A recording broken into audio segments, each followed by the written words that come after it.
forgot what I was going to say. Hey, what's going on, everyone? I'm Ken here with Northeast Beer Guys, where we review beers from across the country and around the world. Today we're going to be celebrating St. Patrick's Day, or Feast of St. Patrick, La Fête de Paddy. If I pronounce that wrong, guys, leave a comment in the section below calling us out on it. Now, St. Patrick was a 5th century Romano-British Christian missionary and bishop in Ireland. He's also known as the foremost patron saint of Ireland. Much of what is known about St. Patrick comes from the Declaration. It is also known to be that the Declaration was written by Patrick himself. In the Declaration, it talks about Patrick being kidnapped at the age of 16 by Irish raiders, where he was taken as a slave into Gaelic Ireland. Now, Patrick spent 6 years as a shepherd in Ireland, during which time he found God. Now, it says as he spent this time and he found God, that God spoke to him and said that there would be a ship waiting for him so he can return home.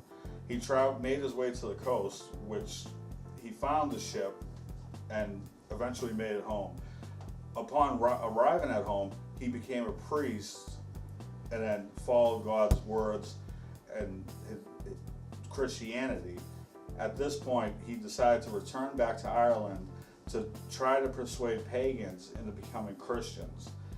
Now the story goes on from there, but we're probably going to just go ahead and cut it off at this point, so that we're not here about to offend different religions and different people's cultures.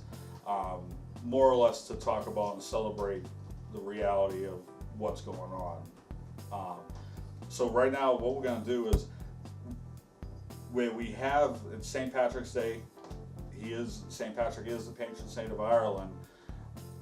Our best choices today were, why not bring out Guinness and Murphy's, two of the finest beers to ever come out of Ireland. There is a third, Beamish. Unfortunately, we can't get our hands on it here in the United States, but we're going to go ahead with Guinness and we're going to go ahead with Murphy's. Give them a taste test. We're probably not going to give them a rating, but we're going to get more into talking about them as we pop the tops and give them a taste. So stay tuned while we get ready for that. Alright guys, now here's the fun part of the video where we get to deep dive into each individual beer, talk about their history, and then also give them a quick taste and let you guys know how they do. Now, unfortunately, with Guinness and Murphy's, there's so much history between them and behind them that we're not going to be able to talk about it on a 10-minute video. So we're going to make videos in the future where we're going to individually select each beer and then talk about their history and let you guys know about them. So right now we're going to start off with Guinness. So we're going to take Murphy's, we're going to set that aside. Now, Guinness is an Irish stout, originated in the brewery of Arthur Guinness at St. James Gate in Dublin, Ireland in 1759. Now his path to brewing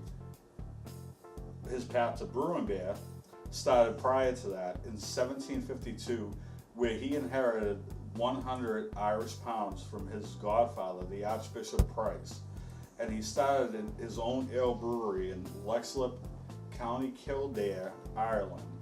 And I apologize if I pronounced that wrong. Leave it in the comment section below, guys. Let us know so we can correct ourselves in the future. Now, so December 31st, 1759, Arthur Guinness signed a 9,000-year lease on an ill-equipped disused property at St. James Gate for 45 Irish pounds per month.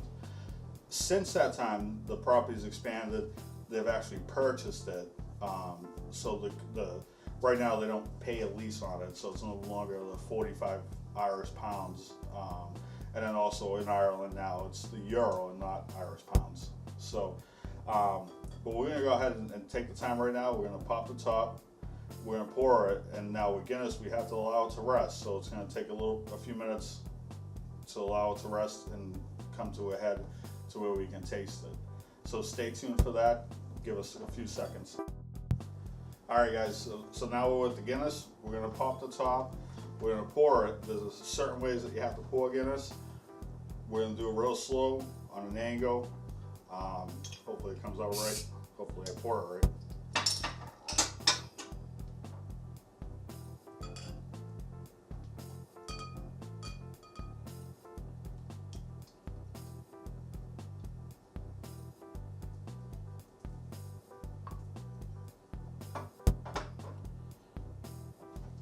So now we're gonna let it rest while it carbonates and builds itself up. Right now, so we didn't fill the glass, but we have a 12-ounce bottle, not a pint bottle, and we have a pint glass. So we're gonna go ahead and run with that and give it a couple minutes while it rests.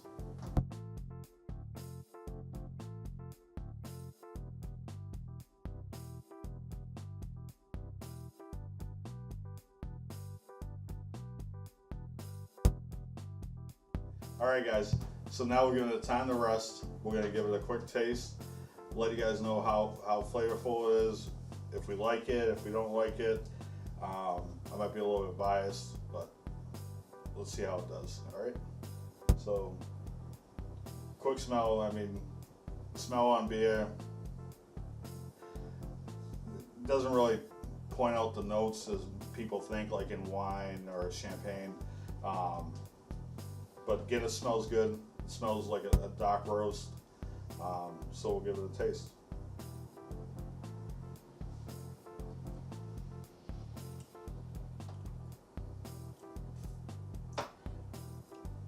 You taste the roasted barley, and you taste the malt in it. Very flavorful, very clean, crisp, and enjoyable. I do taste a hint of chocolate.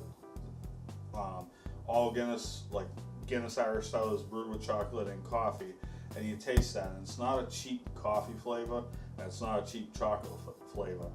It's a better quality coffee and a better quality chocolate, but extremely enjoyable. We'll rate at the end. It's not going to be an official review or rate. We're going to wait for future videos when we talk just about Guinness. Again, a lot of history about it. And I think they deserve the respect of their own video. So stay tuned. We're going to switch over to the Murphys and see how they do. Alright guys, so we're back. We have Murphys up on the bar top. Now we're going to talk a little bit about their history very briefly. Again, like Guinness, another company that has so much history and behind it about the family and the brewing process that we're going to dedicate one video just to Murphy's. But a brief synopsis on it. James Jeremiah Murphy, who's the eldest son of 15 children, in 1856 sold his shares of a distillery so that he can have startup money to start a brewery with his 4 brothers.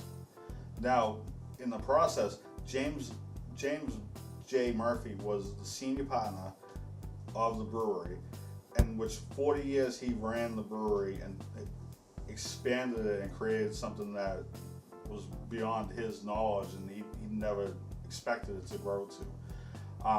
Now today, Murphy's Brewery is owned and operated by Heineken Incorporated. So we're going to take the time right now, we're going to pop the top. Again, same with the Guinness, you want to be careful on how you pour it and allow it time to rest, and then before you give it a taste. Alright guys, so let's pop the top.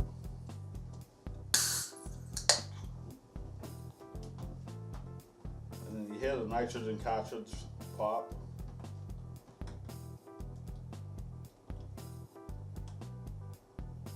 Oh, look at that. Oh, so delicious. Now we're going to allow it to rest. We do still have a little bit left in the can, but we're going to top it off and then watch it as it works and carbonates itself and then forms the head. It's just amazing on the reaction and how what it does and how it does it. Let me step aside and I'll be quiet.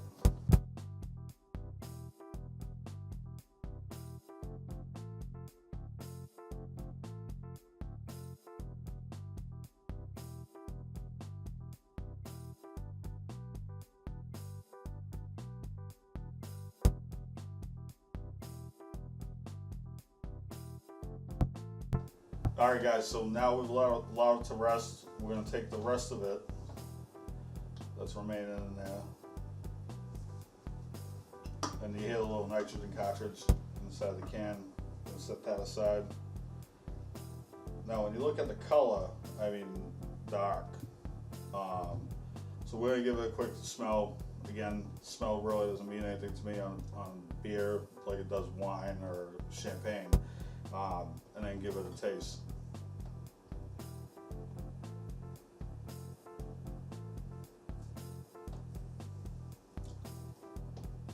The head is creamy. The flavor, the coffee is a little bit more pronounced.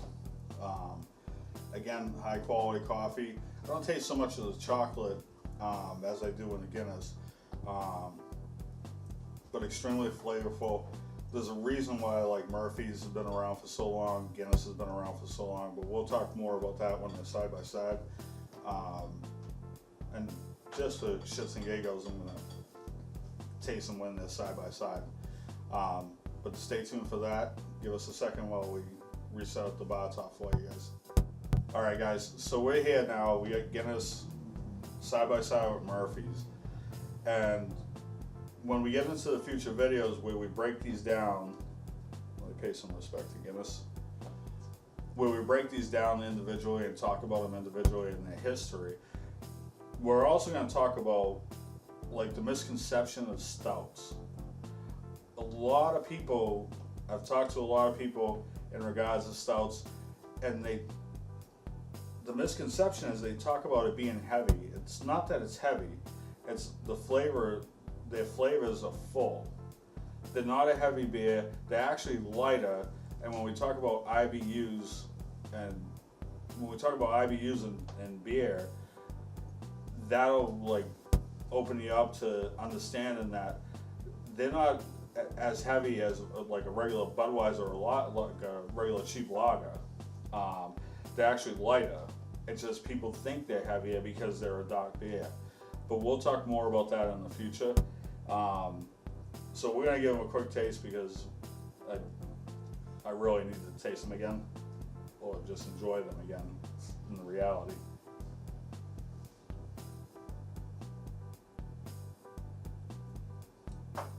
So Guinness, I mean, you never go wrong with Guinness. And then Murphy's, again.